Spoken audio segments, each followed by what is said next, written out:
Have you ever felt you were meant for something better? What if reaching for a dream cost you everything? Would it be worth it? Guy de Maupassant's story, The Necklace, tells of a woman who longs for more in life and the mistake that leads to a terrible price she must pay for her dreams to come true.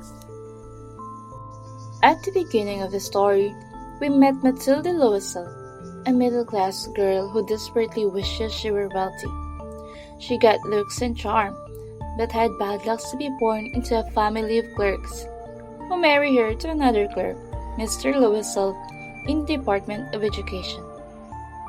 Mathilde is so convinced she's meant to be rich that she detests her real life and spends all day dreaming and despairing about the fabulous life she's not having.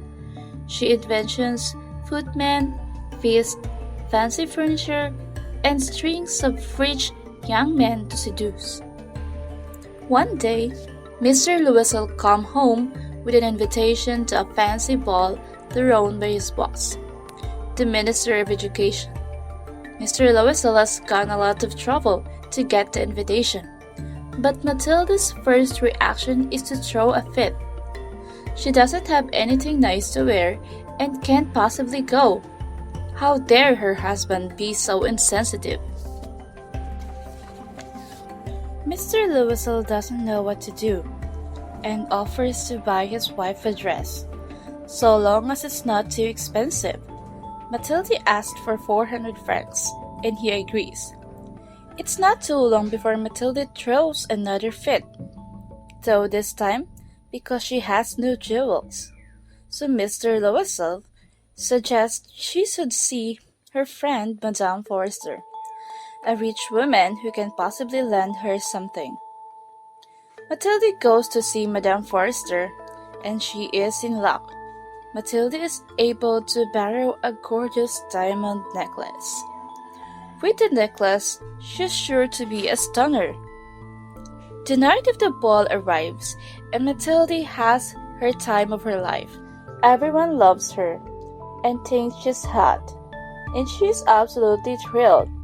She and her husband, who falls asleep off in a corner, don't leave until 4 a.m. Mathilde suddenly dashes outside to avoid being seen in her shabby coat. She and her husband catch a cab and head home. But once back home, Mathilde makes a horrifying discovery. The diamond necklace is gone. Mr. Loisel spends all the next day and even the next week searching the city for the necklace, but finds nothing. It's gone. So he and Mathilde decide that they have no choice but to buy Madame Forster a new necklace. They visit one jewelry store after another, until at last they find a necklace that looks just the same as the one they lost. Unfortunately, it's 30,000 francs, which is exactly twice the amount of all the money Mr. Loisel has to his name. So Mr. Loisel goes massively into debt and buys the necklace, and Mathilde returns it to Madame Forster, who doesn't notice the substitution. Buying the necklace catapults the Loisels into poverty for the next 10 years.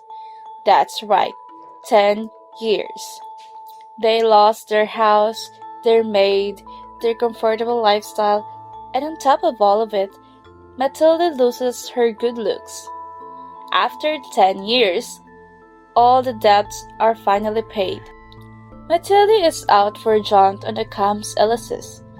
There she comes across Madame Forster, rich and beautiful as ever.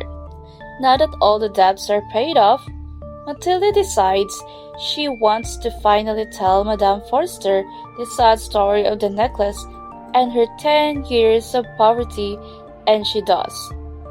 At that point, Madame Forster, aghast, and reveals to Mathilde that the necklace she lost was just a fake, and it was worth only 500 francs. And that's the end of the story.